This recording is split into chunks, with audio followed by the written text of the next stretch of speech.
Get lost right now and your phone finds you in seconds.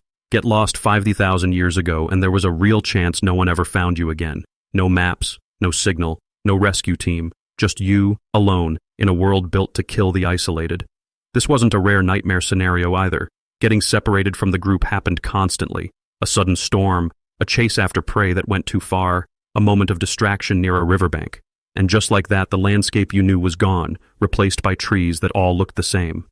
The first thing that hits isn't fear, it's disorientation. Which direction is camp? Which way did you come from? Without a compass, without landmarks, humans naturally start walking in circles without realizing it. Modern search and rescue data still shows this today. Lost people almost never walk in a straight line. Now imagine that same disorientation but with no rescue helicopter coming, just the forest and whatever lived inside it. Predators notice separation almost instantly. An isolated human reads completely differently than a group. A person alone doesn't have the safety net of numbers, noise, or collective defense. Every sound suddenly matters more. Every rustle in the brush becomes a decision point. Meanwhile, back at camp, the group would have noticed the absence fairly quickly. Search efforts did happen, calling out, tracking footprints, sending scouts in likely directions, but search radius was limited. No radios, no drones, just human eyes and human stamina. If the missing person wasn't found within the first day, the odds shifted dramatically.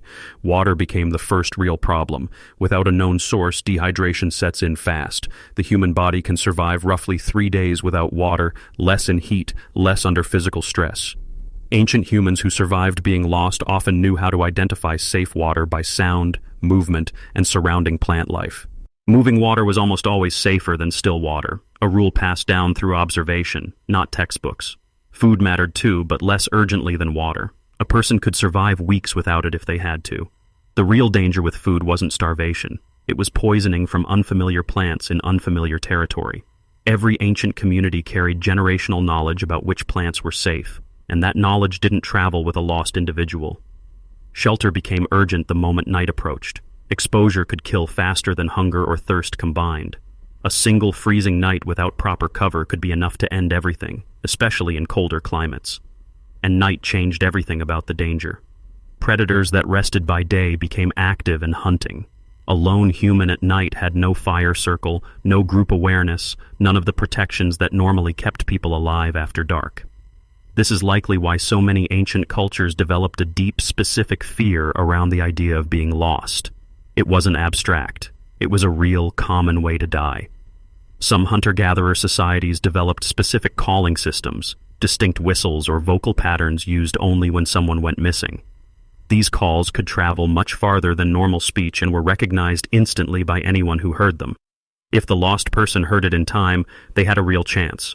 If not, the search radius kept expanding into a world with no guarantees. Some cultures also used physical trail markers, broken branches, arranged stones, deliberately placed to guide a lost member home.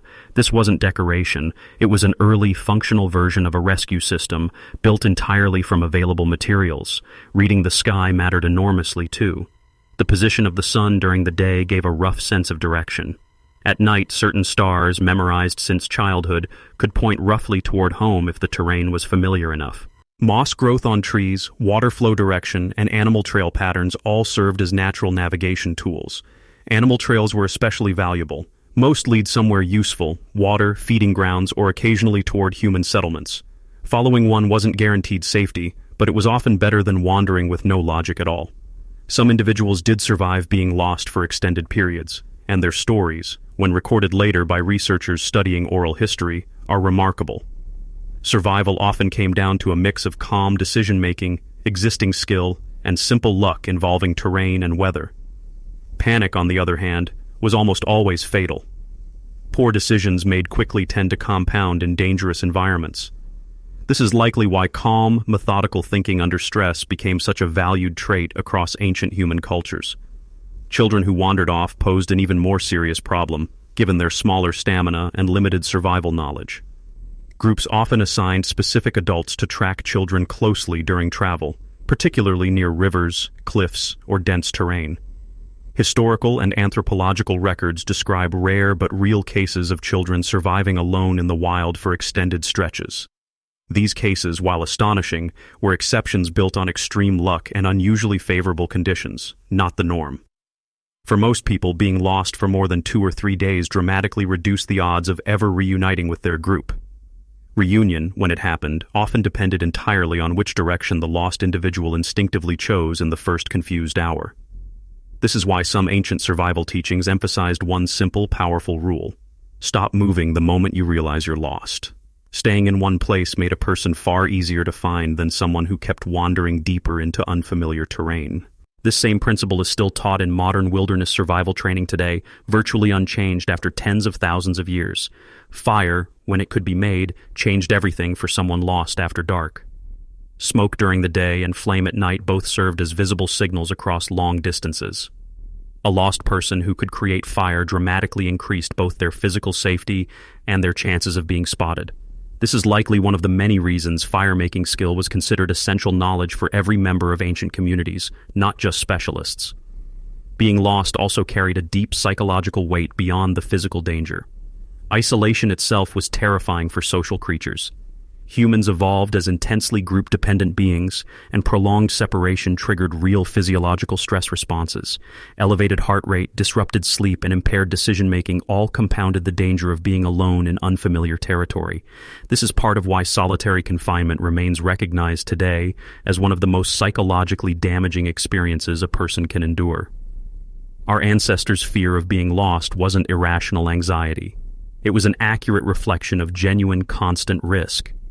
That fear shaped behavior in powerful ways, encouraging tight group cohesion, careful movement, and constant awareness of surroundings. Children were taught landmark recognition from an extremely young age, long before they could hunt or gather independently. Recognizing a distinctive rock, a bent tree, or a particular bend in a river could mean the difference between confusion and confidence. This deeply ingrained landmark awareness is likely why humans today still instinctively note distinctive features when exploring unfamiliar places. That quiet unease you feel in an unfamiliar place with no clear reference points isn't random anxiety either. It's an ancient alarm system still running quietly in the background, built by ancestors who survived by taking that feeling seriously. Every person alive today descends from someone who either never got lost or who got lost and somehow found their way back. The ones who panicked, who wandered aimlessly, who ignored the warning signs of isolation, simply didn't make it far enough to be remembered. So the next time you feel a flicker of unease exploring somewhere unfamiliar, know that feeling has a very old, very practical origin. It's not fear for no reason. It's a 300,000-year-old survival instinct, still quietly doing its job.